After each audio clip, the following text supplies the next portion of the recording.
Okay, Bryce.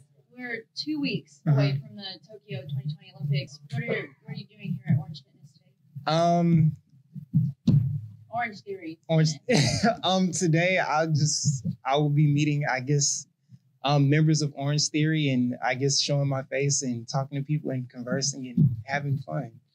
Have you gotten to meet any fans yet in the community? Not yet. I don't know. I've never really even much thought about it like that. I don't really think of having fans. I don't think I'm that popular yet. At least I don't think I am. So no, I haven't though.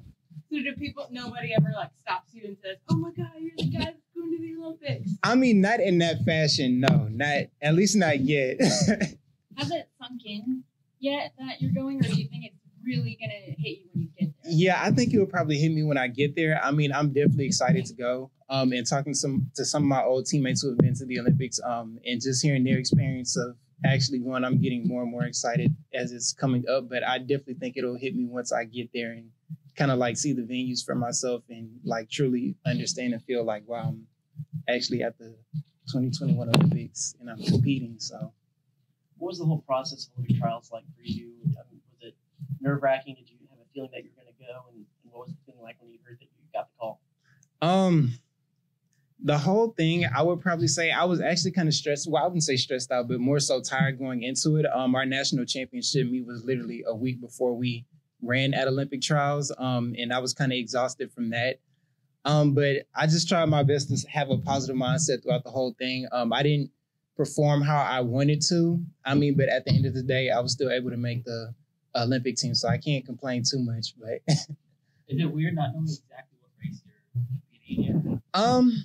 It's not weird because regardless of what they do or what decision they make, I mean, I'm always ready for whatever's thrown my way. I mean, so I'm not really too worried. I'm actually very excited to, even if I don't get put on the relay that I want to be on, I'm there for the whole Tokyo experience. So I'm excited about that. Has it sunk in yet that you're an Olympian? Like, does that? Not really. Yeah, not really. I mean, I kind of just think of it as something, I guess, something along the process of getting to where I want to get, honestly. I mean, like I said, it'll probably sink in once I get down there, but as of right now, no, it hasn't hit me yet at all. With no fans in the stands, does that take away a little bit from the experience? Oh, yes, that's actually going to be terrible. No, it's actually going to be terrible. I definitely think the fans add a whole different type of atmosphere to the whole Olympics.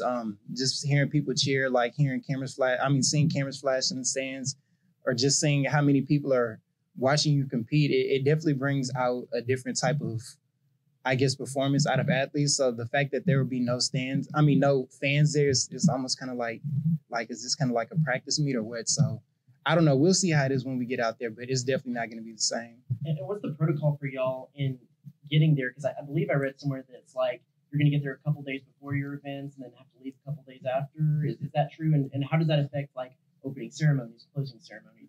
So, yeah, we actually the Team USA track team actually isn't going to opening ceremony. I just found that out the other day and I was kind of bummed out about that. Yeah, because I was actually really looking forward to that. But, yeah, we get down there. I think if I'm not mistaken, we have to quarantine for 4 to 5 days once we get there. And then we have to leave within 48 hours after we compete. So, yeah, it definitely kind of sucks that, like I said, I can't get the full Olympic experience and kind of venture out into Tokyo outside of Olympic Village because I'm not even sure we'll be able to leave Olympic Village. But I mean, like I said, it's still the Olympics. I'm still there. It's a once in a lifetime experience. So I just have to make the best of it. Can you talk about how you feel representing the U.S. alongside, I believe there's at least one other Aggie who's going to be in track and field? Mm-hmm. Oh, there's a lot of, actually, I think there's almost like 10 Aggies who are competing at the Olympics in track and field. Yeah, there's actually going to be a lot of us down there. So I'm really excited about that. This program definitely cranks out a lot of elite athletes. Hopefully we get to take a group picture while we're down there and post some pictures. But yeah, it's a really great feeling representing in the U.S. and especially representing A&M and being alongside all of my previous and current teammates down there. You said you talked to people who have been to the Olympics before, Mm-hmm. right? What pieces of advice really stuck with you, or you're like, oh, dang, I got to look out for that, or what they tell you? Basically, they just told me to enjoy the experience. I mean, in so many words, that's what they were telling me. It's a once in a lifetime opportunity. I mean, of course, I'm here now, but who knows what will happen in the next 4 years? I mean, hopefully, I make the next Olympics in the next 4 years, but who knows what will happen? So, kind of just take everything in, enjoy your experience, take as many pictures as you want to, or meet as many people as you can. So, yeah, I mean, that's just kind of things people have been telling me. What's the funniest piece of advice or funniest thing to look out for someone told you about the Olympic experience? Anything cracked you up? So one of my not even my old teammate, he competed at A&M before I got here, but he told me to be sure that I bring a lot of snacks when I go down there, just to kind of snack on while I'm chilling in my room or walking around and whatnot. So yeah, that actually kind of caught me off guard. I was like, that was probably the last thing I would ever think to do, but I mean, it was a good piece of advice. What snacks are you gonna bring? I don't know. It's really a good question. It's really a good question. I'm definitely probably going to take a whole backpack full, considering the fact I'll be down there for 2 weeks. So I'm not just kind of like starving in my room when I'm not eating. But yeah. Bryce, when did you think that being an Olympic athlete was possible? Do you remember back 10 years old when this became a dream? I mean, it was always a dream, but I never really thought it to be possible. I probably say until the beginning of this year, until the beginning of 2021. I mean, it was always a goal, like I said, but I remember at the beginning of 2020 when me and my mom kind of sat down and made a list of goals and aspirations we wanted to make, and this was one of my goals, and I started kind of realizing how possible it was considering how fast I was running. I was like, oh wow, this can actually happen, and I'm here, so. Is there anyone that you would want to thank for getting you to this position? Any coaches, family members? Oh yeah, definitely. All my friends and family for being so supportive throughout my journey at A&M, all 6 years I've been here. My coaches definitely for helping me get to where I'm at performance-wise. I always tell people I would be nowhere without my support system, which is my family and friends, by any means, because there were so many times along the journey where I was about to quit. So no, I'm definitely thankful for those people. On that note, can you talk about, I know you said that people aren't necessarily like recognizing you at the grocery store, but do you feel like the Aggie network, the Aggie community has been pretty supportive of you on this journey? Oh yes, definitely.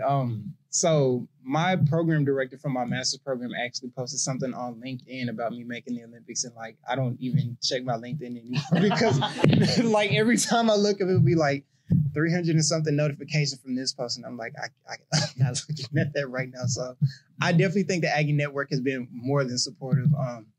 And I can't be anything but thankful. But yeah, they've really been showing a lot of support. A lot. Olympian on your resume, you don't really need a LinkedIn. Like, to show the team in the same jacket. Bryce, how does the training differ from you competing in the season here at A&M? Mm-hmm. Now get ready for the Olympics. The same type of training, or are you training differently? Yeah, it's literally the same type of training.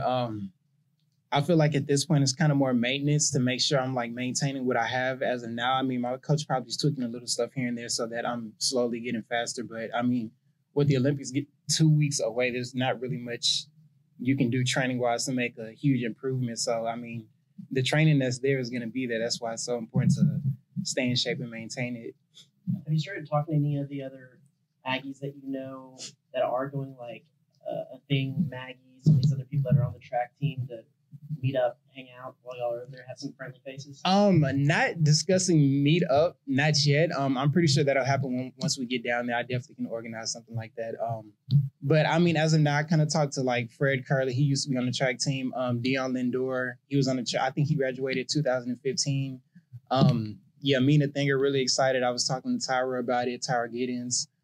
Cherokee's going, me and her have been talking about it for the past week before I left to go out the country for a track meet. So yeah, no, we're all very excited. And like I said, we'll probably organize something to where we can all meet up and hang out. And have you ever traveled internationally before? Yes. So I've traveled internationally when I went on my study abroad in 2017. So yeah, this won't be my first time traveling internationally. And I actually just got back from a track meet in Hungary 2 days ago. So yeah. You said you sat down with your mom and you made a list of goals. Mm-hmm. What did your mom say to you when she found out that you were going to the Olympics? Oh, she was absolutely shocked. Like, she was absolutely shocked. She was just taking it all in. She just kept saying, "Oh my God, my son is an Olympian." Like she literally kept saying that over and over. I don't think she believed it once it actually happened. But yeah, we're just kind of taking it in, and excited for what's about to happen next. So, as you step into this role of really a form of celebrity, what is something that I mean, it is. I mean, so, what do you hope to, inspire in younger people, younger athletes coming behind you? What do you want people to look at you and to know and think about? I would want to inspire people to be themselves all the time.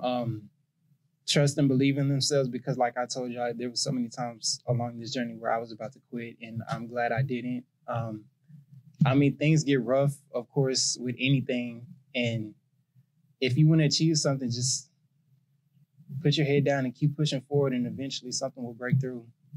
And trusting yourself. Yeah, I feel like that's the biggest thing, is just trusting yourself. If you don't believe in yourself, nothing will happen for you. For the national championship meet, you said you got to get in the right headspace. You want your best race on that day. Yeah. Olympics, even a step up from that. So how do you make sure you're not overly emotional and in the right headspace to take on an event like the Olympics? I feel like I've kind of mastered that over time. Just kind of repeating positive affirmations to myself all the time, like, I can do this. There's no reason why I can't do this. I'm ranked in the world right now. There's no reason why I should be scared of any type of competition that's lined up next to me. I mean, I can compete with anyone. I just kind of repeating stuff like that to myself all the time, so I don't get too psyched out or don't intimidate myself and sabotage myself. So those are the kind of things I do to kind of stay in the right headspace and make sure I'm focused. I got two more for you. First, what you mentioned being a part of the mixed relay. First time they're doing this kind of event. What does it mean to be on the ground floor of a new event like this, and how do you prepare for something that hasn't really existed before? It's cool. It's really cool. I kind of think of it as we're setting a precedent for people who are coming after us on the mixed relay. I think the first year they actually had it was at the 2019 World Championships, but this is the first year they're having it at the actual Olympic Games. So, I mean, it's really cool to kind of go down in history as the first person on the mixed relay at the Olympic Games. So, yeah, no, that's really cool. I just actually thought about that when you asked me that question. Secondly, I know a lot in the news about COVID cases continuing to rise in Japan. Is that something that y'all keep track of? Is it a worry to you, or is it something that y'all aren't thinking about very much? They've like all the stuff that they have us doing before we actually get down there. I think they're on top of everything, honestly. We have to take 3 COVID tests before we even touch down in Japan. We have to take another one once we get there. We're going to be tracked when we're down there to make sure we aren't coming in contact with anyone who has COVID. So I really think they have a really close grip on it. I'm not too worried. Like I said, it kind of sucks that they did have that spike because the fans from Japan that could actually attend the Olympics aren't going to be there. So now it's just going to be an empty stadium. But besides that, I definitely think they kind of have a good hold and good grip on everything. And now you're a master's student. Will we see you graduating or getting a new degree like right along the time you could potentially get a medal? So I actually graduated from my master's program this past May. So I'm actually done. I've been here 6 years, and to come out with my master's was great. If I didn't come out with a master's in 6 years, I don't know what I was doing while I was here. So what was your degree in? In marketing.